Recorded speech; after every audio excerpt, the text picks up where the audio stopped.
कि मुख्तलिफ डायमेंशंस में एक ही वक्त में ब्रेन कैसे सोच सकता है। 2 मिनट दिए गए और हमसे कहा कि किसी भी चीज़ के बारे में लिखो। तो हमने लिखना शुरू कर दिया। मेरी कुछ समझ में नहीं आया तो मैंने अपना डेली रूटीन लिखना शुरू कर दिया।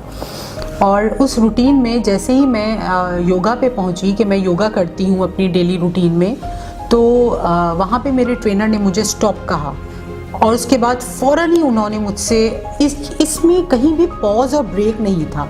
उन्होंने कहा कि स्टॉप, जो वर्ड तुम्हें सबसे ज़्यादा इसमें अपील कर रहा है, तुमने जितनी भी 2, 3, 4 लाइंस लिखी हैं, इनमें से जो वर्ड तुम्हें सबसे ज़्यादा अपील कर रहा है उसके बारे में लिखना शुरू कर दो। तो मुझे वो योगा लग रहा था, मैंने योगा के बारे में लिखना शुरू कर दिया। मैंने 3 लाइनें लिखी जिसमें मैंने सबसे पहले मेडिटेशन का जिक्र किया योगा में। तो उन्होंने स्टॉप कहा, उन्होंने कहा कि अब जो तुम्हें वर्ड अपील कर रहा है तुम उसके बारे में लिखना शुरू कर दो।